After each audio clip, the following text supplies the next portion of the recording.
Bismillahirrahmanirrahim. Assalamualaikum warahmatullahi wabarakatuh. Alhamdulillah, dari an'ama 'alaina 'alaikum bi nikmatis shihah wal afiyah. Wassalatu wassalamu ala Rasulillah. Sayyidina Muhammad Muhammad ibn Abdullah wa ala alihi washabbihi wa wala. La haula wa la quwwata illa billah. Yang hadirun dan hadirat, Ibu Bapak, para jemaah salat maktubah musalla syukur Ibu ya kepada Allah Subhanahu wa taala. Yang pertama kita ucapkan syukur alhamdulillah pagi hari ini. Atas syukur kita masih diberi kesempatan oleh Allah untuk menjalankan kewajiban sholat fardu dengan berjamaah. Mudah-mudahan ibadah yang kita lakukan senantiasa diterima oleh Allah Subhanahu wa taala.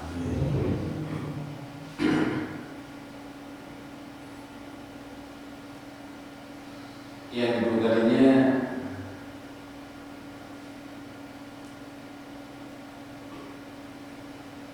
salawat dan salam kita ucapkan kepada kita Nabi Muhammad Rasulullah sallallahu alaihi wasallam. Mudah-mudahan dengan syafaatnya kita akan selamat menjalani kehidupan dunia sampai akhirat.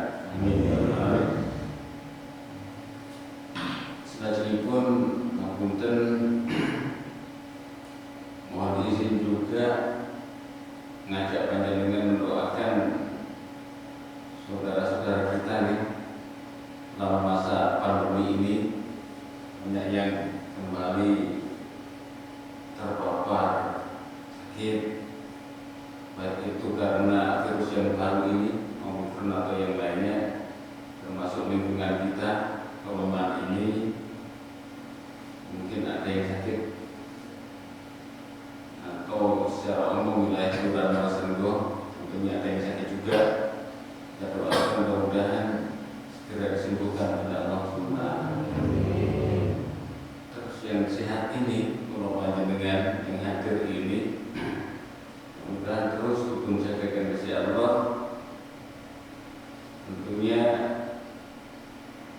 dengan konsekuensi ini, kalau diberi sehat harus benar-benar bisa memanfaatkannya untuk menjalankan perintah Gusti Allah, termasuk dengan berat setiap subuh kita harus bangun untuk menjalankan sholat fardu dengan tujuan lillahi ta'ala.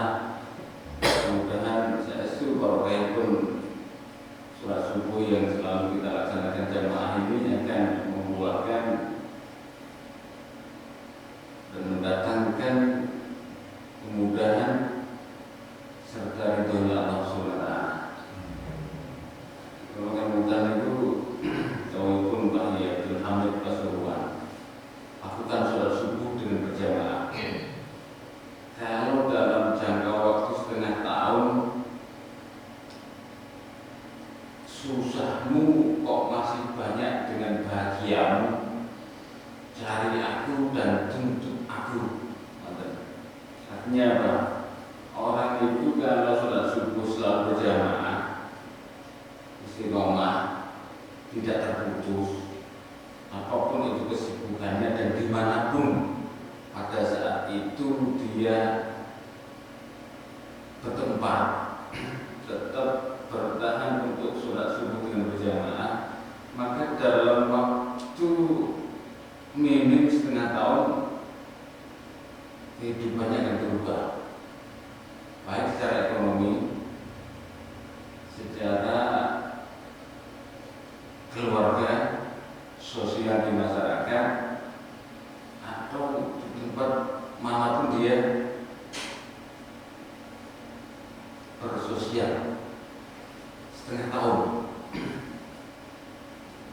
kalau tidak ada perubahan, cari aku. Rohipun Pak Yaitu Hamid Abdurrahman itu mengatakan, karena tersebut itu beratnya bukan main. Apalagi si koma terus harus kita jalankan. Hari ini Pulau Panjenengan kami momentumnya itu sangat tepat membicarakan masalah ibadah sholat. Saat ini Pulau Panjenengan berada di bulan Masyarakat, tepatnya tanggal 18, berarti kurang dari 1,5 bulan lagi bulan suci Ramadan akan datang menghampiri kita. Mudah-mudahan ada kesempatan, ada kesehatan yang dianugerahkan Pulau Panjenengan kami sehingga bisa bersama-sama kita menjalankan ibadah puasa. Ini sudah mulai persiapan. Pada saat kurang lebih 1400 tahun yang lalu, itu Kanjeng Nabi ada perintah untuk menjalankan Isra Mi'raj. Dalam perjalanan itu banyak sekali kejadian-kejadian yang tidak masuk akal yang ditemui oleh baginda Nabi Muhammad SAW, termasuknya dalam perjalanan Mi'rajnya Kanjeng Nabi mulai dari Masjid Aqsa sampai Sidratul Muntaha itu, Kanjeng Nabi ditemui atau menemui segerombolan orang itu menyiksa dirinya sendiri. Itu ngambil batu dipukulkan dengan kepala itu sampai pecah, kembali lagi dipukuli, pecah lagi, kembali untuk dipukuli lagi. Kanjeng Nabi tangkap datang malaikat Jibril, cinta ibu, malaikat Jibril, kok bisa begitu?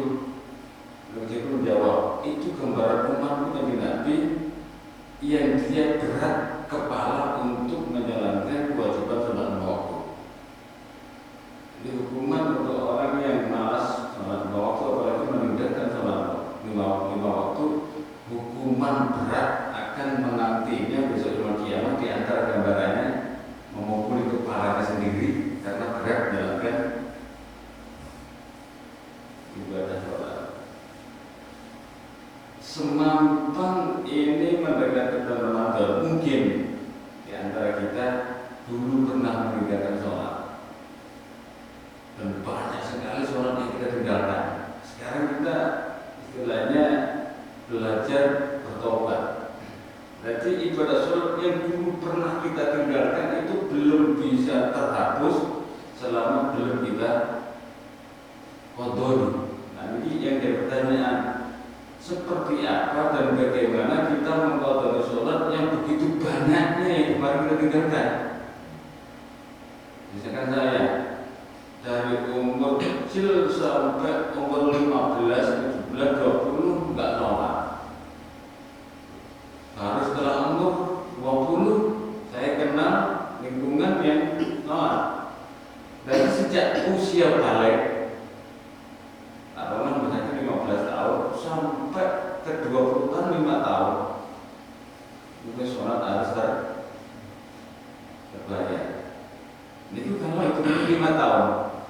Kadang-kadang orang itu tobatnya akhir menjelang tua, misalkan umur 40 tahun baru tobat. Sementara sejak usia balik sampai 40 tahun itu nggak salah. Apa harus dibayar? Kalau tobatnya nasuha, pasti dapat hidayah dan diberi kemudahan oleh Allah untuk mengqadha sholat itu. Jadi selama hampir 20 sampai 25 tahun sholat itu harus sebenarnya nggak berat bagi orang yang mendapatkan hidayah dari Allah Subhanahu wa Ta'ala. Karena kalau melihat efek dari azab yang diberikan oleh Allah, orang masih takut daripada saya dipukuli kepala saya. Lebih baik hutang sholat yang selama ini aku tinggalkan, aku lakukan. Kalau diteruskan daripada aku sholat sunnah qabliyah dan ba'diyah, lebih baik aku sholat untuk mengqadhi sholat subuh yang aku tinggalkan, mengqadhi sholat maghrib yang aku tinggalkan, mengqadhi sholat sampai kapan? Nggak tahu. Dikira-kira, misalkan 5 tahun, hitung sampai 5 tahun, 10 tahun, hitung sampai 15 tahun. Kalau sudah penuh, alhamdulillah. Kalau belum penuh, kita sudah meninggal, insya Allah semua sudah terbayar. Karena hari ini mungkin itu banyak yang terjadi di antara kita, di antara orang-orang di sekitar kita, atau mungkin bahkan keluarga kita. Pengennya di hari tua dia obat, pengennya di hari tua dia berbuat baik. Karena Allah hanya bisa terbayar dengan ibadah yang ditinggalkan. Puasa yang ditinggalkan sebelum kita tobat harus dibayar juga. Itu. Begitu baginda Nabi menemui gambaran orang yang disiksa karena meninggalkan sholat, sama malaikat Jibril itu ditanya, "Iqra ya Muhammad." Muhammad baca. Baginda Nabi menjawab, "Wa ma aqra'u ya Jibril." Apa yang saya baca? Malaikat Jibril, "Iqra ayat Maryam, surat Maryam ayat 59, "Fa khalafa min ba'dihim khalfun adaa'u shalah wattaba'u syahawat fa sawfa yalqawna ghayya." Karena bagian Nabi walaupun tidak bisa baca dan tulis, beliau langsung bisa ngerti arti ayat ini. Fa khalafa min ba'dihim khalfun adaa'u shalah wattaba'u syahawat. Nanti dikatakan ayat surat Maryam ayat 59, nanti akan datang satu gerombolan orang setelah engkau meninggal. Ini Nabi, ada sholat, banyak yang menyia-nyiakan sholat, tetap berusaha dan menuruti keinginan nafsunya sendiri. Fasawfa yalqawna ghayya, akan terjun bebas golongan orang-orang yang tersesat. Mendengar ayat ini, memahami ayat ini, bagian Nabi ini sedikit protes. Wahal tudai ummati as-sholata min ba'di ya Jibril. Apakah setelah kematianku nanti banyak umatku yang menyia-nyiakan ibadah sholatnya Jibril? Maksud itu pertanyaan ke Nabi hati datang mereka Jibril. Apakah setelah aku meninggal nanti banyak umatku yang sembrono masalah sholat Jibril? Mereka Jibril jawab, "Na'am ya Muhammad. Ya di akhir zamani unasun min ummatika yudiyuna sholat wa yuakhirunaha al-baqiyah dinarun 'indahum khairun min salatihim." Nanti kata mereka Jibril itu, umat jenengan Muhammad di akhir zaman nanti banyak yang menyia-nyiakan ibadah sholat, mengakhirkan waktunya, dan uang lebih berharga daripada ibadah sholatnya. Jadi kejadian hari ini itu kata mungkin urusan sholat itu nomor 27, tak penting sholat, penting semua. Ketika enak-enaknya kerja dapat pelanggan, mendengar adzan, waduh kok bisa adzan, waduh kok bisa adzan, enak-enaknya lagi transaksi rame-rame. Bapak sudah mendengar suara adzan,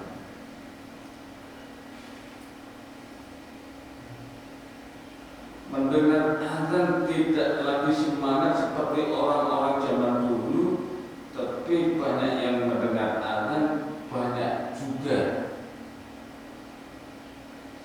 yang tidak respon atas panggilan Allah Subhanahu wa taala.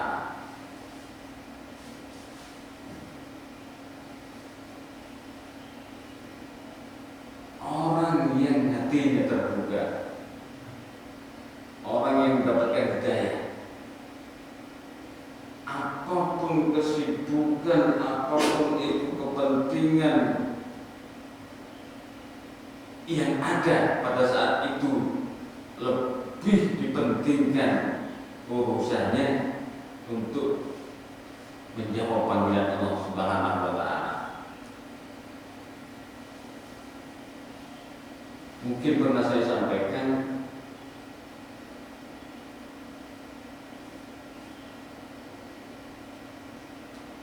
Dullani ya Rasulullah ila amal idza amiltu bihi dakhaltu jannah. Sampaikan aku ya Rasulullah amal yang bisa menuntun aku untuk menuju surga Allah Subhanahu wa taala. Kun imaman wa kun mu'adzinan kun imaman wa kun wasalli khalfa imamin. Kalau kamu ingin masuk surga, jadi tukang adzan, jadi imam, atau sholat di belakang imam. Artinya sholat yang kita lakukan kalau bisa jangan menyepelekan masalah ibadah sholat yang dilakukan dengan berjamaah. Sekali orang meremehkan ibadah sholat, saat itu juga fadilah sholat, kemuliaan sholat, karomahnya sholat sudah dicabut oleh Allah Subhanahu wa taala. Di saat yang lain, baginda Nabi itu menyatakan man harama ala sholawatil khamsi akramahu bi khamsi karamatin. Orang kalau bisa menjaga sholatnya, itu 5 kemuliaan pasti diberikan. Itu pasti. Ketika benar-benar menjaga ibadah sholatnya. Tapi pada saat dia sudah meremehkan 1, 2, 3 kali selesai, karomahnya sholat dicabut oleh Allah SWT. Yang pertama, orang itu kalau benar bisa menjaga sholatnya, lam yusibu fakrun abadan di dunia. Selamanya ketika dia itu hidup di dunia gak bakalan merasa kekurangan. Lam yusibu fakrun abadan di dunia. Selamanya dia tidak akan pernah fakir hidup di alam dunia, karena karomahnya ibadah sholat. Kalau ada orang sholat, baik sholatnya ajib, jamaahnya kok masih dia itu dalam ekonominya belum terangkat, berarti ada kesalahan dia menjalankan ibadah sholatnya. Yang kedua, orang kalau bisa menjaga sholat, yarfa'allahu an al-qabri. Nanti ketika sudah di alam kubur, adabnya diangkat oleh Allah Subhanahu wa taala karena ditolong oleh ibadah sholat fardu yang dilakukan dengan sholat jamaah. Rumah yang ketiga, yaitu kitab biyamini. Pada saat nanti dia memaksa pemberian kitab catatan amal, itu pasti bukunya dikasihkan dan diterima dengan tangan kanan. Alamat apabila buku catatan amal diterima dengan tangan kanan, pasti itu akan ada jaminan dia akan selamat sampai nanti melewati siratal mustaqim menuju surga Allah Subhanahu wa taala. Ya juzu ala siratal birril khatib, melewati siratal mustaqim cepat kilat bagaikan kilat yang menyambar pada saat musim hujan. Dan terakhir ya sejumlah dan bil imam kayak khudun jannah Indonesia. Orang yang menjaga sholatnya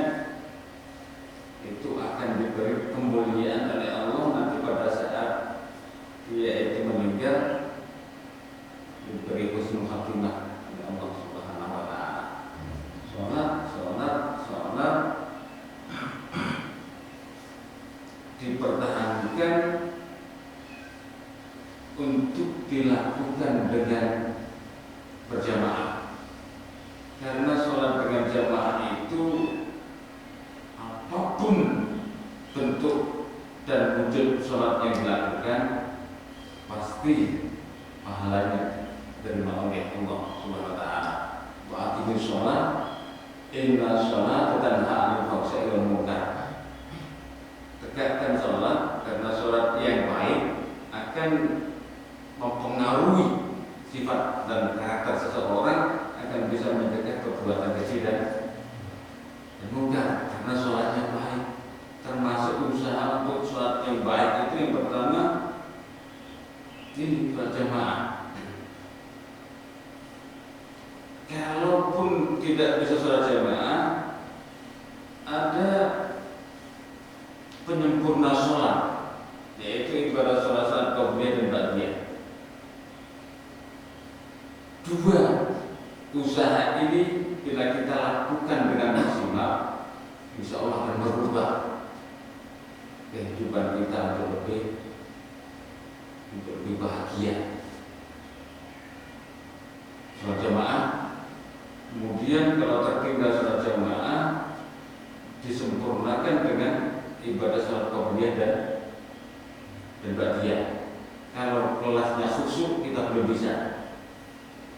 Tapi kalau kelasnya kita usaha untuk sholat dengan berjamaah, kemudian sekali-kali kalau jamaahnya hilang disempurnakan dengan sholat sunnah qabliyah dan ba'diyah. Itu karomahnya sholat akan terus diberikan oleh Allah Subhanahu wa taala, apalagi menjelang pada saat manusia sedang menghadapi sakaratul maut. Kemuliaan sholat akan terlihat seperti kemarin yang saya jelaskan, sahabat Sya'ban karena dia bertahan terus sholat jamaah dengan baginda Nabi, hanya tertinggal sholat subuh karena menjelang sakaratul maut tidak bisa. Akhirnya dalam sakaratul maut diperlihatkan surganya Allah Subhanahu wa taala. Dalam sakaratul maut diperlihatkan pahala besar orang yang sedekah. Dalam nonton itu sakaratul maut Sya'ban diperlihatkan berbagai macam kenikmatan surga. Barokahnya dia itu benar-benar menjaga ibadah sholatnya. Jadi kalau panjenengan sami yang bisa kita lakukan adalah mempertahankan karomah sholat, termasuk jangan terlena, jangan tertipu dengan kesibukan dunia, akhirnya kita menduakan ibadah sholat, terutama ibadah sholat fardu, seperti apa yang terjadi salah satu sahabat baginda Nabi yang bernama Sa'labah. Mungkin dengan ingat beliau, dia jadi sahabat Kanjeng Nabi pada saat miskin, rajin sholat jamaah, rajin sholat sunnah, rajin ke masjid. Tapi pada saat dia itu dikasih dunia, dikasih harta, selesai. Masjid sudah tidak diendani lagi, sudah tidak mau jamaah lagi dengan baginda Nabi karena tertipu dengan uang, karena tertipu dengan harta. Akhirnya berat untuk menjalankan kewajiban dan kesunahan bersama baginda Nabi Muhammad SAW. Artinya ketika tidak ada dunia, tetap bersyukur, tetap menikmati apa yang ada, dan terus bisa menjalankan kewajiban sholat dengan berjamaah, dengan sholat sunat-sunat yang lain. Kalaupun pada saat itu diberi anugerah berupa kekayaan, berupa uang, kita tetap bersyukur dan menjalankan ibadah-ibadah yang sesuai dengan perintah yang Nabi Muhammad SAW. Kalau itu mudah-mudahan kita semua selalu mendapatkan pertolongan, taufik dan hidayahnya Allah Subhanahu wa taala kondisinya urusan untuk ibadah, urusan untuk ubudiyah, urusan untuk mendekatkan diri dari Allah Subhanahu wa taala. Karena sebentar lagi kita menjelang bulan suci Ramadan, mungkin berbarang sehat ya. Berdoa kepada Rasulullah sallallahu alaihi wasallam, alhamdulillah